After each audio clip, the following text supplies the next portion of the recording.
Do you have time? Sorry, wasn't able to upload my video earlier because I was busy doing my love language for my wife. Acts of service. But anyways, as promised, we will discuss eternal security. And these are the verses. And eternal security pushbacks. Some people say we can lose our salvation, and some of the parables and other stuff. But we will focus first with eternal security verses. And you can also add, because there's a lot of verses in the Bible that proves eternal security is biblical. But, of course, before anything else, we have to be in agreement first. How can we get our salvation? Let's go to Ephesians 2:8-9. For by grace, you have been saved through faith. Let's focus again there. We are saved by grace through faith. And this is not your own doing. It is the gift of God. It is a gift. Not a result of works, so that no one may boast. For we are His workmanship, created in Jesus Christ for, not by good works, for good works, which God prepared beforehand that we should walk in them. We have to be clear with that one first. You know why? Because if you can earn your salvation through your good works, technically, yes, you can lose your salvation because you're the one maintaining it, you're the one keeping it, you're the one sustaining it. But if your salvation is in the hands of God, not you, it's a different story. And we are going to talk about it. Let's go to John 3:16-18. John 3:16-18. For God so loved the world that He gave His only Son, that whoever believes in Him should not perish, but have eternal life. For God did not send His Son into the world to condemn the world, but in order that the world might be saved through Him. Whoever believes in Him is not condemned, but whoever does not believe is condemned already, because he has not believed in the name of the only Son of God. Read 1 Corinthians 1:8. Let's go. Let's start with verse 4. I give thanks to my God always for you, because of the grace of God that was given you in Christ Jesus, that in every way you were enriched in Him, in all speech and all knowledge, even as the testimony about Christ was confirmed among you, so that you are not lacking in any gift, as you wait for the revealing of our Lord Jesus Christ, who will sustain you to the end. Who will sustain you to the end, guiltless, in the day of our Lord Jesus Christ. Let's continue. This will get better and better. Philippians 1:6. Let's start in verse 3. Thanksgiving and prayer. I thank my God in all my remembrance of you, always in every prayer of mine, for you all, making my prayer with joy, because of your partnership in the gospel, the good news, from the first day until now. And I am sure of this, that He who began a good work in you will bring it into completion. Bring it what? Into completion at the day of Jesus Christ. And I am sure of this, that He, God, who began a good work in you, will bring it into completion at the day of Jesus Christ. Remember, God who began a good work in you shall bring it to completion. Because if He doesn't bring it into completion, it will tarnish His glory. Do you get it? He is our author and finisher. Okay, let's continue. Let's go to Romans 8:38-39. For I am sure that neither death, nor life, nor angels, nor rulers, nor things present, nor things to come, nor powers, nor height, nor depth, nor anything else in all creation, considering ourselves, will be able to separate us from the love of God in Jesus Christ our Lord. In Jesus Christ, believers. No one and nothing can separate us from the love of God in all creation. That includes you. You cannot be separated from the love of God if you are a true believer.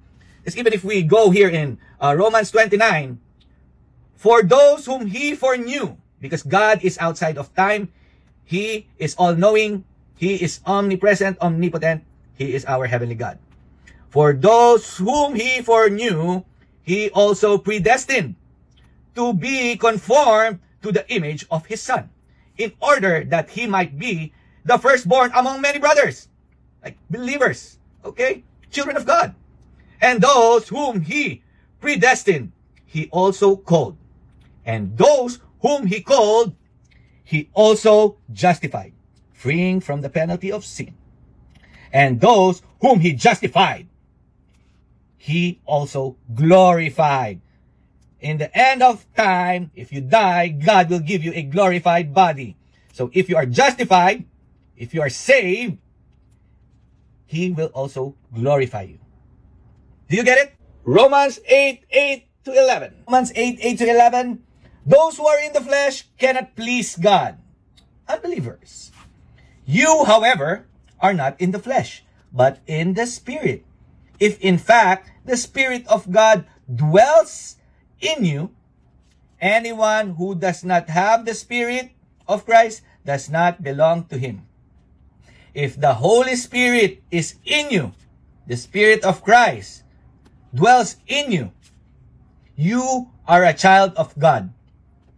But if Christ is in you, although the body is dead because of sin, the Spirit is life because of righteousness.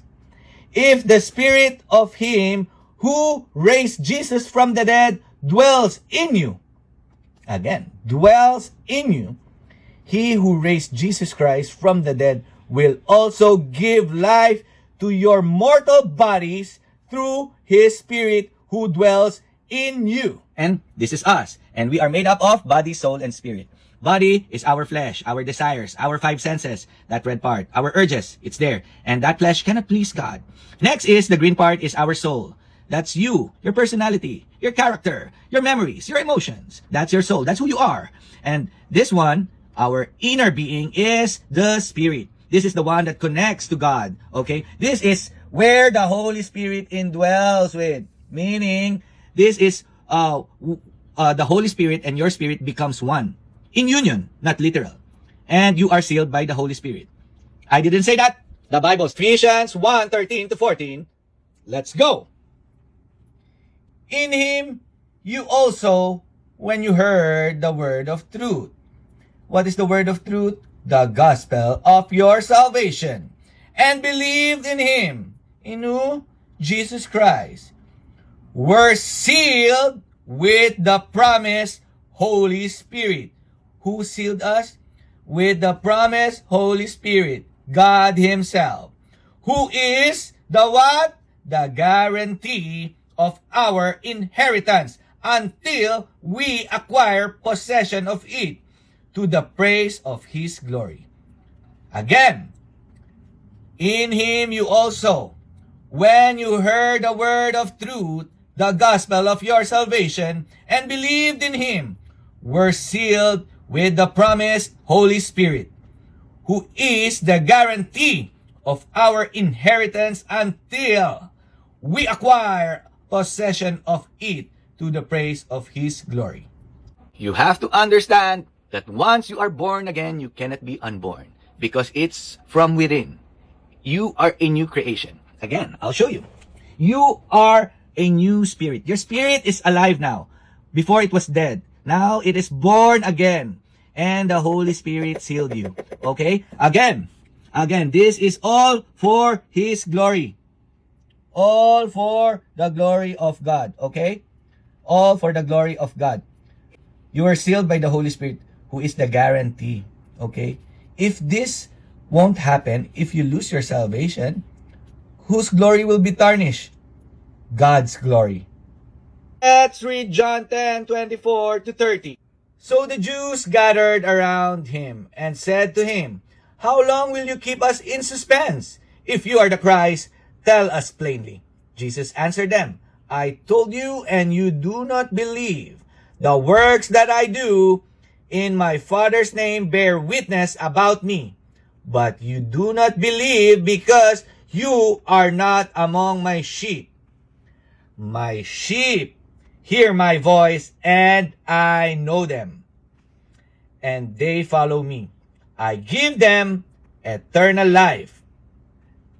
Not I will give. I give them eternal life, and they will never perish.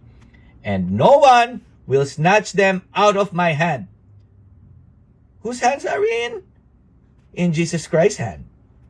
My Father, who has given them to me, is greater than all, and no one is able to snatch them out of the Father's hand. I and the Father are one. Again, my sheep hear my voice, and I know them, and they follow me. I give them eternal life, and they will never perish, and no one will snatch them out of my hand. My Father, who has given them to me, is greater than all, and no one is able to snatch them out of the Father's hand. I and the Father are one. No one can snatch us away from the hand of Jesus Christ. And he doubled down. No one can snatch us away from the Father's hand. He and the Father are one. Okay? And this is just like in Romans 8. Like, no one can separate us from the love of God. Neither heaven or hell, angels or demons, anything in creation can separate us from the love of Christ. Do you get it now? Let's continue. John 6:37-40. All that the Father gives to me will come to me, and whoever comes to me, I will never cast out. For I have come down from heaven, not to do my own will, but the will of him who sent me. And this is the will of him who sent me, that I should lose nothing of all that he has given me, but raise it up on the last day. I should lose nothing of all that he has given me, but raise it up on the last day. For this is the will of my Father, that everyone who looks on the Son and believes in him should have eternal life, and I will raise him up on the last day. Let's go to John 5:24. John 5:24. Truly, truly, I say to you, whoever hears my word and believes him who sent me has, how can I zoom in? Has eternal life.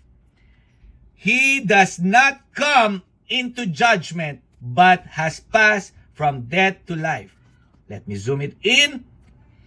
Again, truly, truly, I say to you, whoever hears my word and believes him who sent me, Jesus Christ, has eternal life. He does not come into judgment. He does not come into judgment. He does not come into judgment, but has passed from death to life. I'm sorry, but sometimes a louder voice and repetition helps. Let's continue. Let's go to 1 John 5:13. Or before 1 John 5:13, let's read first 1 John 4:17-20. By this is love perfected with us, so that we may have confidence for the day of judgment. Let me zoom it in. By this is love perfected with us, so that we may have confidence for the day of judgment. Okay? You have confidence for the day of judgment. Because he, as he is, so also are we in this world. There is no fear in love, but perfect love casts out fear. For fear has to do with punishment, and whoever fears has not been perfected in love. We love because he loved us. We love because he loved us. If anyone says, I love God, and hates his brother, he is a liar. For he who does not love his brother whom he has seen cannot love God whom he has not seen. How do we have confidence for the day of judgment? If you read here in verse 10, in this is love, not that we have loved God, but that he loved us and sent his Son to be the propitiation for our sin. What is propitiation? Oh, this is biblical propitiation. It's the act of averting or satisfying the righteous wrath of God against sin through a sacrificial offering, which is Jesus Christ. In the New Testament, this refers entirely to the substitutionary death of Jesus Christ on the cross, where he absorbed the penalty humanity deserved, making it possible for a just God to forgive. That is why Christians can say, I am sure I'm going to heaven, but not because of me, not because of my good works, not because I'm obedient, not because I love God, but because God loves me. And He died for me through His Son, Jesus Christ, and Him alone. I have no contribution. That's why I have confidence in the day of judgment. Let's continue. 1 John 5:13, that you may know. Let me zoom it in. That you may know. Let's read.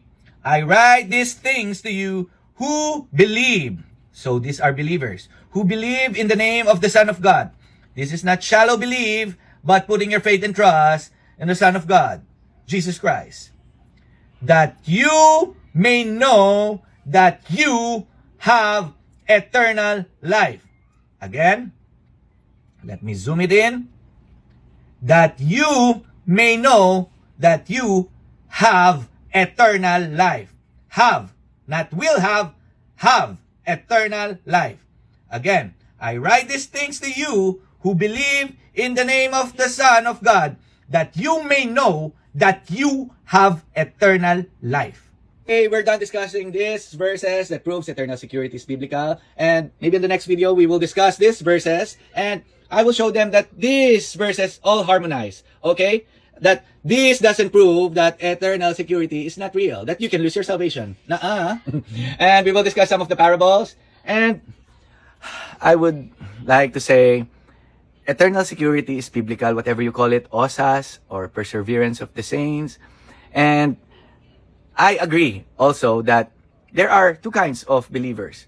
Some are self-proclaimed believers, not true believers. They have dead faith. They don't have a root in their faith. And some are true believers. I am just talking about true believers. Okay? Because you want to know about the one who has a shallow belief? Okay, let's go to scripture. Let's go. Okay, let's go to the parable of the sower. Okay, let's go to Matthew chapter 13, verse 20. As for what was sown on the rocky ground, this is the one who hears the word and immediately receives it with joy. So, for some, they think they are already a believer because they accepted the word of God with joy. Yet, he has no root in himself, but endures for a while, and when tribulation or persecution arises on the account of the word, immediately he falls away.